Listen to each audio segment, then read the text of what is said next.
Hi, so nice to have you here with me.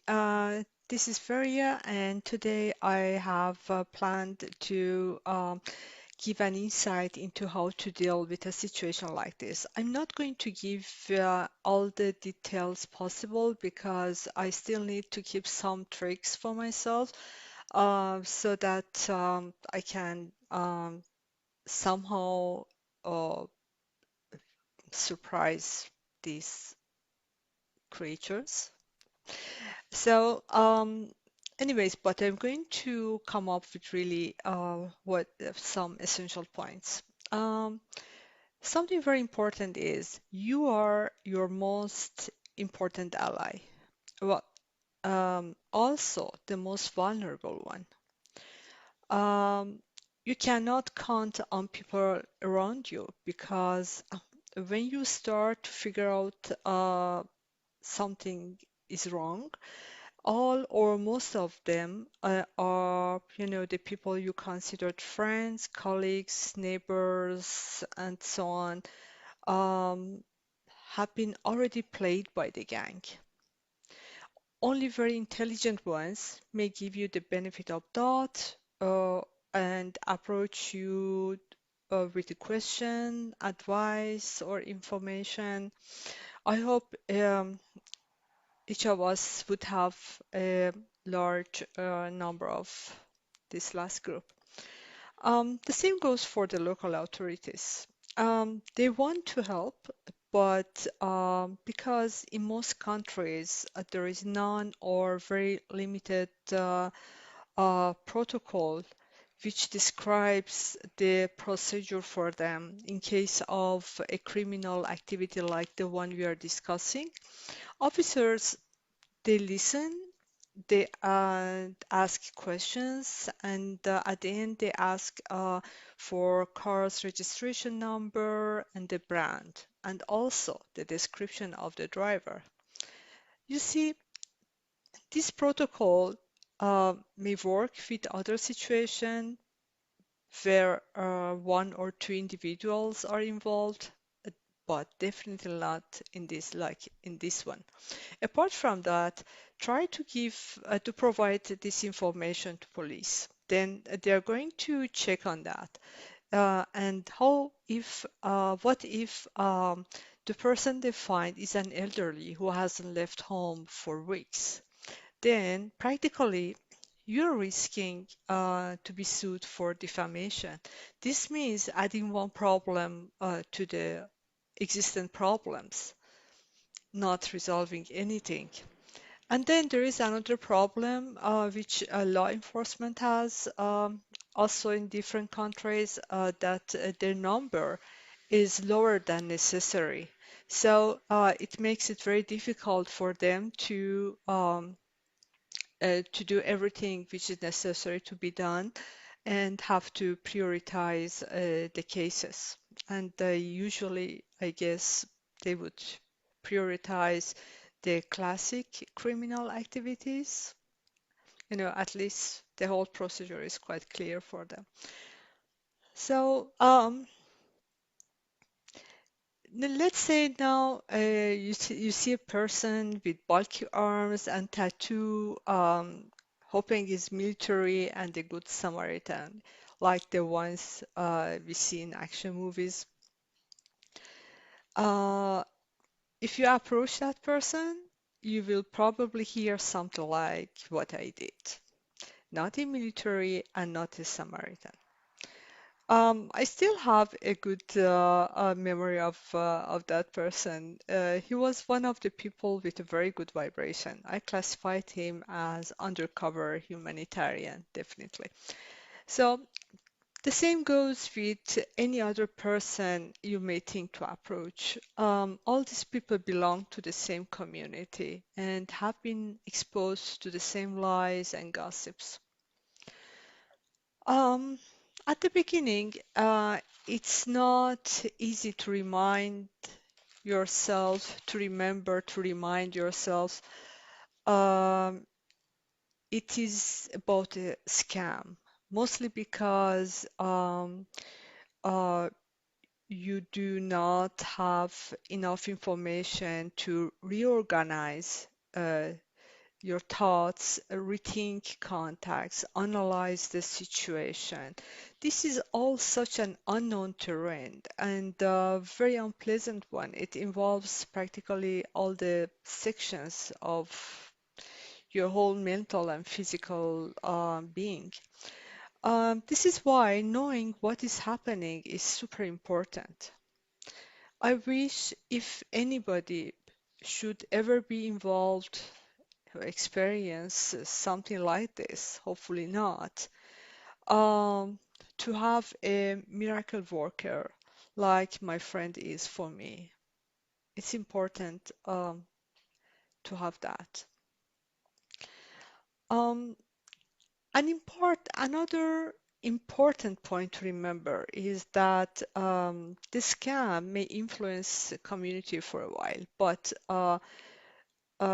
gang needs to enforce it so that it goes as long as the project is ongoing. Um, Target can help unknowingly, but can also count very much on his or her own uh, persona. Target's character, way of life, behavior, etc. is quite important. If the target has a solid character, is honest and respectful, um, will not help the gang.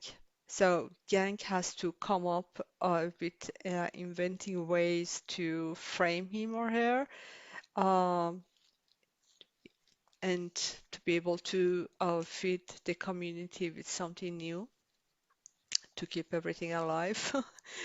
Anyways, one of the tricks is labeling him here with something bad, like for example, shoplifting.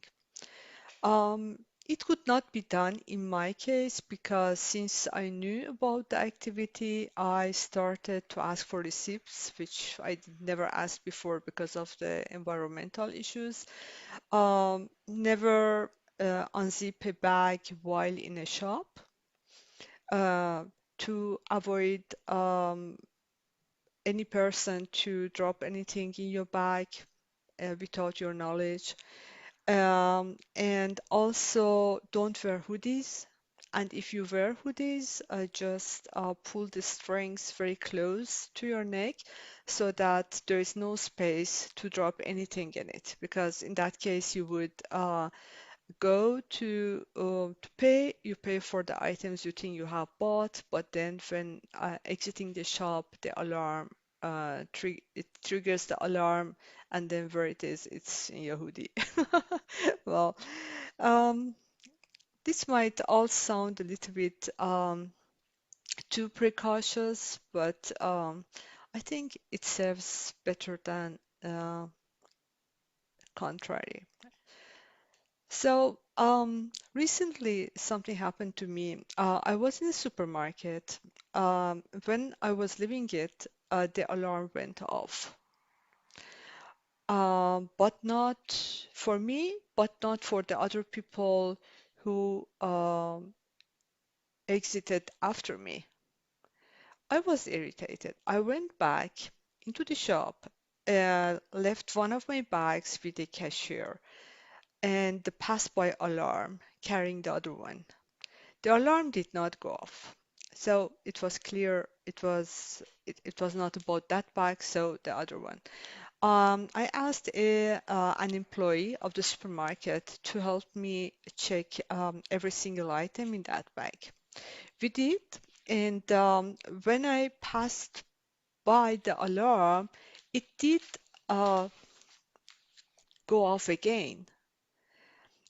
Cashier had told me a few times, you have paid for everything, go, go. But it was not interesting for me because uh, I was so curious to know why the alarm would go off when I was going out of the supermarket. Anyways, I'm not the most relaxed person around anybody these days. And I wonder if the alarm uh, can be triggered manually. Well, just a question. Another way gang would try to frame the target depends on the kind of scam they have been playing on that target. For example, in my case, there were few, but let's talk about, for example, the one as being a bad person, spy, terrorist, like that. So the community would expect a person with those descriptions to look and act aggressively. So actually, Target could totally fall for it because after a prolonged disappointment in community support and harassment by the gang, then Target would frown automatically at everybody, wondering if that person is one of them, you know. And the picture community will have from the target is an unfriendly person and even hostile. Uh, so I know it is hard, but try to distinguish people from each other and frown at those who have it coming only. That's exclusive treatment. So, oh, oh, by the way, maybe not frowning even at those who have it coming because they don't even deserve that, in my opinion. Anyway, at the start of this episode, I said you are your most important ally and also the most vulnerable. Um, I want to elaborate it with an example of myself. Um, in my situation, I can count on my friend's support and the support of, well, um, passive support of undercover humanitarians. But still, at the end of the day, my body, my brain, my soul, and my emotions remind me of what I have been going through. And of course, they also know about the day after, and the day after that, and the day after. So if you find ways to comfort them, to pamper them, your body, your brain, your soul, and emotions, then you are your best ally. And if not, then not. And then I have been using also another method. Um, this is very unusual for me. In the house where I was brought up, my dad, for example, would not tolerate any of us to say something like even stupid to each other. Um, but so practically none of us says any words like that or anything else or beyond or well words worse or better. Um, but I have found out that saying certain words can be very healing. The word I have chosen, and I said, of course, in my mind and silently, is a word which starts with ASS, and if I add another uh, four letters, then it's going to be the whole word that I say. I'm not going to say the whole word right now. And it works. Uh, I'm really amused how healing it is. It might not work for somebody else, but for me, it has been quite refreshing actually. And Uh, I am pretty proud of my accomplishment, if we can call it so. Thank you.